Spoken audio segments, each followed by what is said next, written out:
Masayang araw mga ka-PL.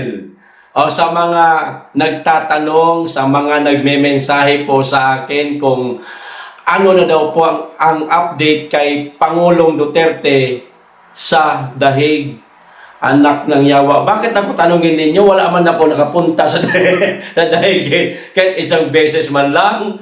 Pero ito, para sa mga katanungan ninyo, maaaring masasagot kayo nitong bunsong kapatid ni Pangulong Duterte na siya ngayon ang naatasan para magbantay at bumisita lagi kay Tatay Digong habang siya ay nasa dahig kasi nga ni BP Inday Sara umuwi na, si Madam Hanilet at saka si Kitty nasa Pilipinas na rin. Nakapagbigay na nga ng pahayag si Madam Hanilet na pauwi na si Tatay Digong at si Congressman Pulong Duterte nasa Pilipinas na rin. Kaya, siya po ang panoorin natin kung ano po ang update kay Tatay Digong. Ano ha?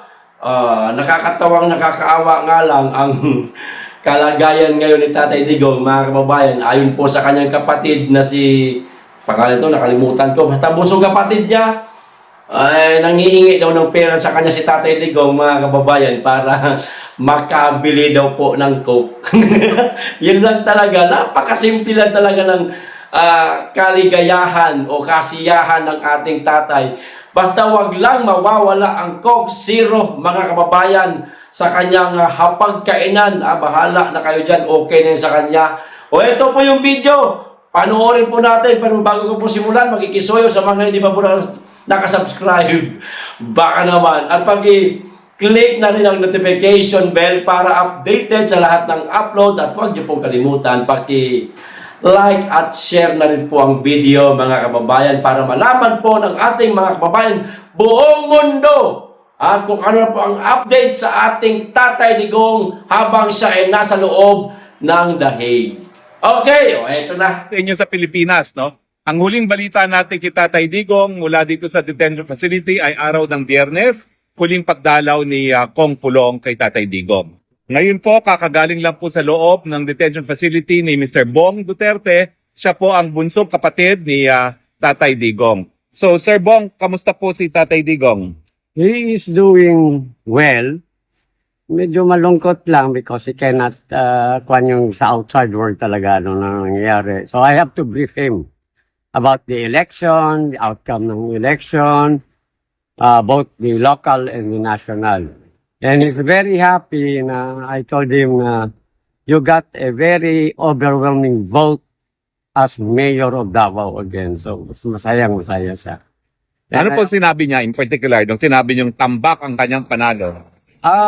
Ako ang nagsalita nga sa kanya. Sabi ko na grabe yung outcome ng yung number of votes mo kaysa yung opponent.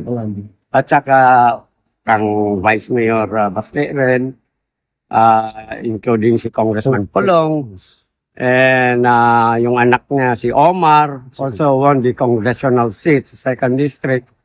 And of course, Congressman Unga won sa 3rd District. Ano pong sinabi niya? Yung sinabi niyong overwhelming ang victory? Naka-smile. Nakasmile. Ngayon, yung ano po, yung lima na pumasok na inendurso natin para senador, ano pong sabi niya? Medyo doon nakuhan siya kasi sa senator, sabi ko kasi may mga twist na nakukuhan, may mga iba na nag-support ka sa kuhan. Kahit masabi ko, overall, do not worry because I think naman, ang support din nila na kay VP Sara. So, O yung pinasabi ko po sa kanya na safe na sa impeachment si VP Sara dun sa 6 na sigurado nating kakampi at 6 pa na pagpipilian pa dahil ang kailangan na lang natin 2 para hindi na matanggal si VP Sara. yeah, well, I think para din sa atin, you know, with the overall nangyari sa national kuhan, yung halos natanggal yung mga, alam mo na, yung sa Congress. Mga buwisit. So, Wad committee. So I think yung mga opposition ng iba, I think they will think, you know, it's about time. Kung ano yung noon, cannot go that way. So, there's a big chance na ang support will go sa. Nasabi niyo ba ho na yung abante na nagpapanggap na anak ng Diyos ay natalo? Oo. Nasabi niyo sa kanya na natalo si Abante? Oo. Ano sabi niya? Kinwento ko kay PRRD yan, sabi ko, lahat yung mga yung hinarap mo sa Quadcom, sabi ko walang lumusot. Sabi niya, ganun ba? Good. Tawa siya ng tawa. So high spirit siya dahil doon sa result ng eleksyon. Oo. Ngayon, ano pong mga request niya kung meron man?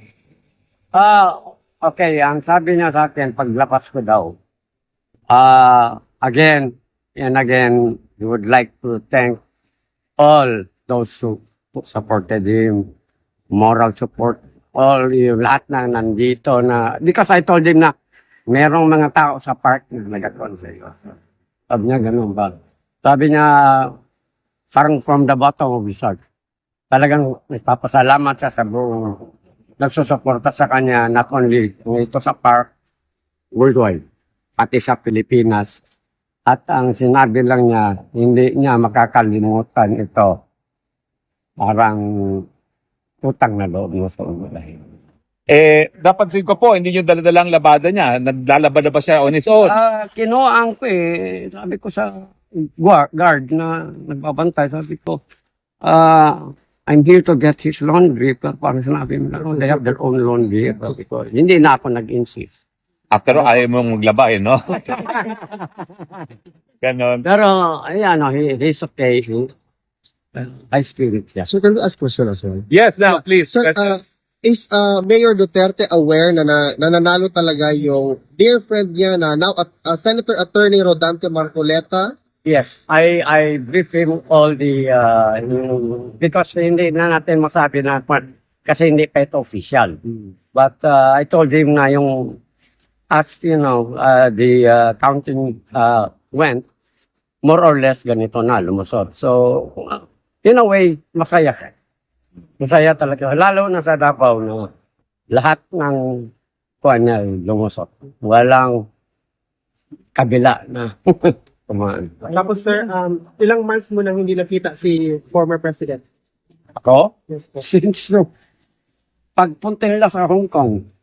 Okay. Because he was expected to from Hong Kong, he has to fly back to Davao. Sir, can we also ask what your feelings were nung nakita mo for the first time si PRRD kay Mayor Duterte? Mayor na talaga siya ngayon. Yes. Kwan siya, I mean, he is a little bit detached kasi nga, as I said, wala siyang kuwan sa outside world. So, kailangan pag nandiyan, whoever will be sinong susunod, we have to brief him ano nangyayari sa outside world. Kasi sinabi ko, pwede ka ba may cellphone? Sabi ko, pwede kita bilhin na yun. Bawal. So, wala, isolated siya. But yet, kung na kwentuhan mo na siya, magkuhan mo, yung, How about you, sir, personally? Meron ka bang special emotions or feelings na nung nakita mo siya? ako, of course, I do. Pero, ang kaso na, we will leave it to the lawyers. Sir, masaya naman si tatay sa good news na mga pinag-ano mo, sir. Mga good news na hinatid mo today. Masaya si tatay. Oo, saya. Nagkakos din Oo, sir. pagkita nga niya sa akin, ako, Inasahan ka ba niya? Nasabi ba ni Kong Pulong na kayong papalit? yeah. Actually, before pa, nagkwento na kami ni Pulong. Kasi nga, because, the election. So, they have to go back, So, na pag-usapan na for the meantime, na busy sila sa Manila. So, it's my time to watch over him. So, siguro, kung whoever comes here na, si Pulong ba o si VP Sara, o sino sa mga anak na, ako naman lang. Oo. Meron ba kayong estimated time na pagbalik nyo sa Pilipinas or estimated na may papalit sa inyo rito? Antayin namin sino mga anak na papalit. And then from there, kasi nandito na lang man din kami sa Netherlands, balita ko, malapit lang ang Belgium, malapit lang ang Germany. So, kung sino yung papalit, Sasabihin ko, bago kami umuwi, papasal na lang din kami.